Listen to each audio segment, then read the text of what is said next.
कर्म मंडल से पार हो सकेंगे। एक तो ऋषिवाक है, इसलिए दूसरे विचार द्वारा भी यह बात ठीक जंचती है। पाप कर्म करने वाले से ध्यान नहीं होगा, पुण्य कर्म करने वाले भी यदि फलासा रखता है तो वह भी बंधा हुआ रहेगा। सत्संग के बल से, विचार के द्वारा पाप कर्मों से बचें, पुण्य कर्म करें किंतु फलासा नहीं रखें। पुण्य कर्म क्यों करें? तो संसार में रहकर कोई निष्कर्म नहीं रह सकता, कुछ कर्म करना ही होगा। यदि कहो कि पाप पुण्य दोनों बांधते हैं तो पाप करो ही नहीं, किंतु पुण्य करो। फिर फलासा त्याग कर इससे बंधन नहीं होगा। ध्यानाभ्यास के द्वारा उसकी वहां तक गति होगी जिसको कोई पार नहीं कर सकता, वह है परमात्मा। उसको पाने पर फिर जन्म मरण के चक्र में नहीं पड़ेगा। पहले बीजाक्षर, फिर नाद, और नाद को भी लय कर देना है। बीजाक्षर क्या होता है? अक्षर का बीज जहाँ कलम रखते हैं पहले बिंदु होता है, फिर कोई अक्षर। बिंदु के बिना लकीर नहीं हो सकता, बिना लकीर के कोई आकार या अक्षर नहीं हो सकता। इसलिए किसी आकार या अक्षर का बीज बिंदु है। फिर उन्होंने बिंदु में भी परम लगा दिया। रेखा गणित में बिंदु पड़ता है, किंतु उसकी परिभाषा के अनुकूल बाहर में कोई बना नहीं सकता।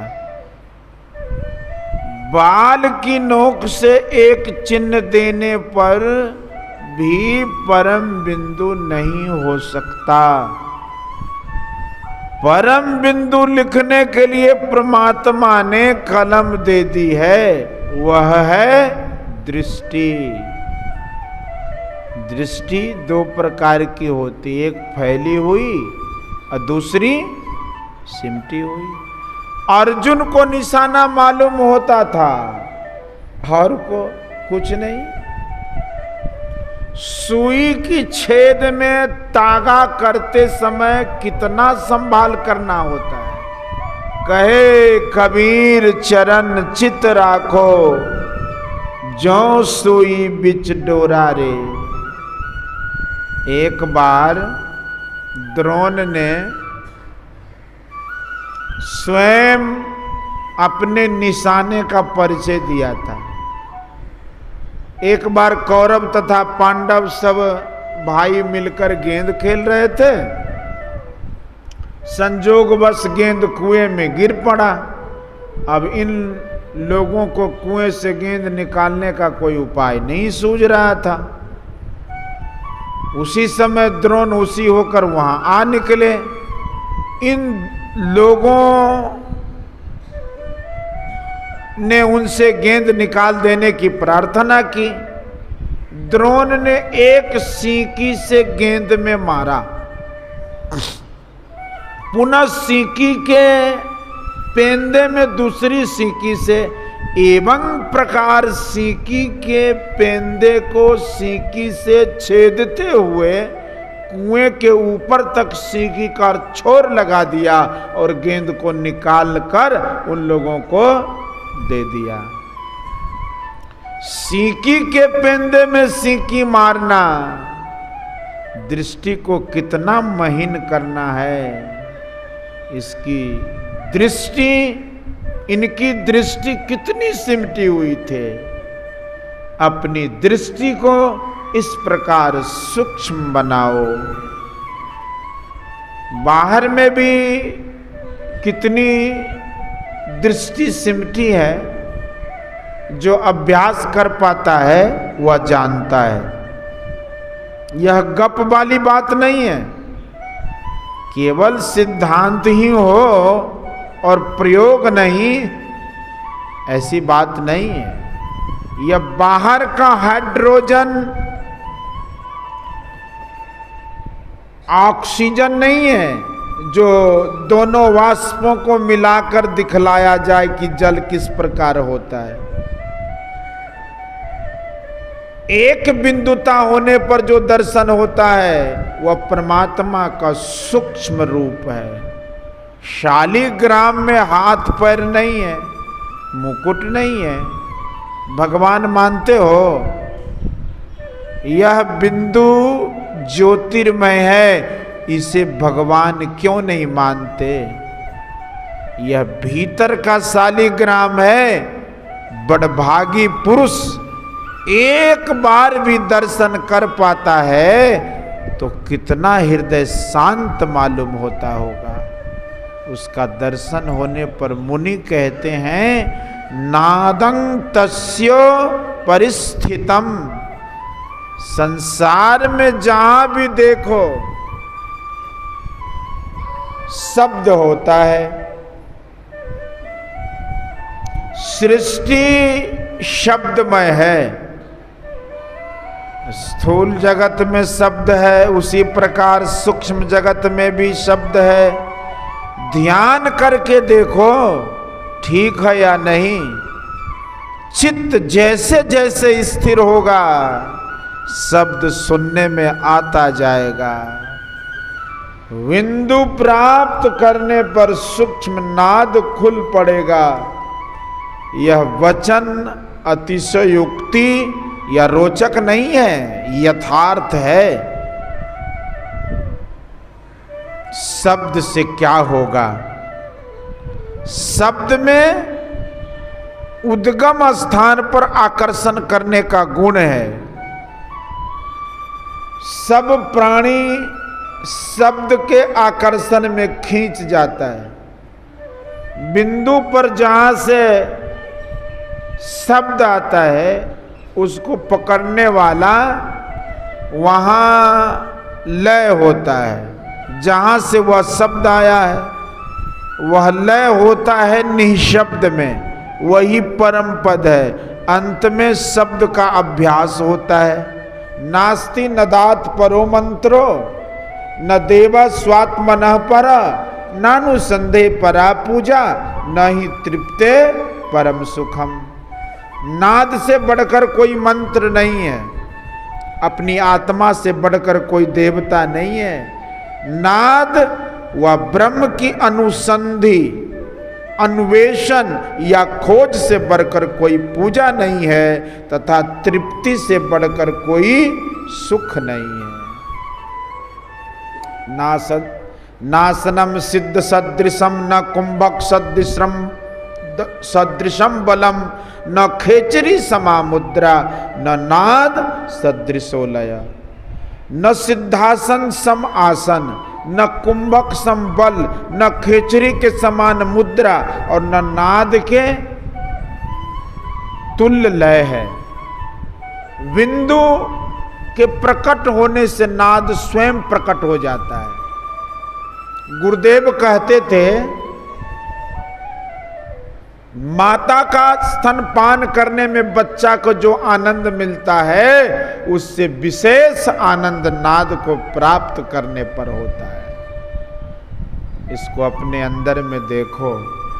जैसे तेल धारा अटूट है, घंटे का दीर्घ नादवत जो नाद है उसको ग्रहण करे। इसके लिए मनिहारी में रहो या काशी में, स्वपच अपने घर में करे वहां होगा, भूदेव अपने घर में करे वहां भी होगा, किंतु हृदय दोनों का एक होना चाहिए। युधिष्ठिर के यज्ञ में भगवान श्री कृष्ण ने स्वपच को चुना था। नाभाजी इस युग में हुए हैं, जिनकी भक्तमाल बनाई हुई है ये तुलसीदास जी के समय में हुए थे। किसी बड़ी या छोटी जाति के कारण हृदय बनेगा या नहीं, यह बात नहीं है। रविदास को सब कोई जानते ही हैं, चमार थे। हृदय वैसा ही था जैसा तुलसीदास का। पुरुष नपुंसक नारीवा जीव चराचर कोय, सर्व भाव भज कपट तज, मोहि परम प्रिय सोय। तो ध्यान से मोक्ष होना, परम पद का प्राप्त होना, आवागमन का छूट जाना है। इसके लिए बाहर में भटकने की जरूरत नहीं।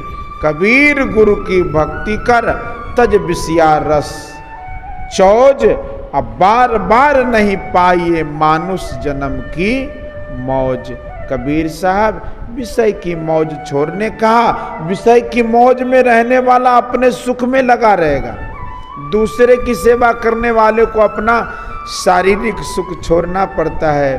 तन मन धन की आसक्ति छोड़ने वाला तन मन धन से सेवा कर सकता है। विषय से संसार भरा हुआ है, विषय से संसार भरा हुआ है। विषय छोड़कर कहाँ जाओगे? तो विषय में आसक्त होकर मत रहो।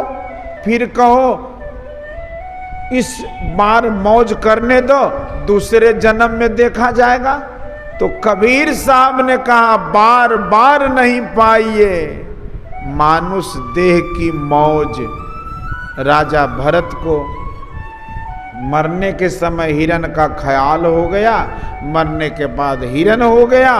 भक्ति सब कर सकते हैं, इसके बीज का विनाश नहीं होता।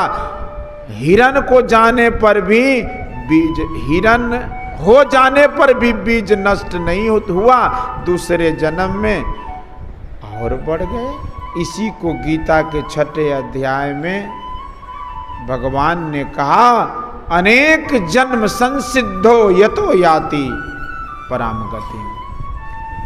तो अनेक जन्मों से अंतःकरण की शुद्धि रूप सिद्धि को प्राप्त हुआ और अति प्रयत्न अभ्यास करने वाला योगी संपूर्ण पापों से अच्छी प्रकार शुद्ध होकर उस साधन के प्रभाव से परम गति को प्राप्त होता है, अर्थात परमात्मा को प्राप्त होता है। भक्ति बीज बिन से नहीं, आय पड़े जो चोल, अकंचन जो विष्ठा पड़े, घटे न ताको मोल। भक्ति बीज पलटे नहीं, जो जुग जाए अनंत। ऊंच नीच घर जन्म ले तो उस संत को संत। नीच कुल में जन्म होने पर बीज नष्ट नहीं होता। भक्ति ठानी शब्दे गहे, अब बहुरी न काछे भेख। शब्द को पकड़ ले, बहुरी न काछे भेख। शब्द को पकड़ ले, जागृत से ऊपर उठकर देखो तुर्यावस्था में, तब यह जागृत स्वप्नवत मालूम होगा। इसके लिए ऊपर जाओ, अद्वैत पद में पहुंचो, तब फिर मिलना बिछुड़ना सुख दुख देने वाला कोई नहीं रहेगा। जहां जड़ चेतन की ग्रंथि खुल जाए, विद्यते हृदय ग्रंथि छिद्यन्ते सर्व संशया, क्षीयन्ते चास कर्माणि तस्मिन् दृष्टि पराबरे महोपनिषद। परे से परे को परमात्मा को देखने पर हृदय की ग्रंथि खुल जाती है, सभी संशय छिन्न हो जाते हैं और सभी कर्म नष्ट हो जाते हैं। उसी कर्म को करने में मनुष्य की सार्थकता है। सबको यही विचार ग्रहण करना चाहिए। सब संतों का मार्ग एक ही है। इसके लिए विषय की तरफ से आकर्षण को हटावें। विचार से कोई विषय की ओर से मन को हटाए बिना भजन में बढ़ नहीं सकता। खुलासा में समझो तो झूठ चोरी नशा हिंसा और बेविचार मत करो। एक ईश्वर पर अचल विश्वास, पूर्ण भरोसा तथा अपने अंतर में ही उनकी प्राप्ति का दृढ़ निश्चय रखना, सद्गुरु की निष्कपट सेवा, सत्संग और दृढ़ ध्यानाभ्यास, इन पांचों को मोक्ष का कारण समझना चाहिए। बोलिए श्री सद्गुरु महाराज की जय। यह प्रवचन संत मत सत्संग मंदिर मनिहारी कटिहार में दिनांक 25/10/1952 ईस्वी को अपराह्नकालीन सत्संग में हुआ था। बोलिए श्री सद्गुरु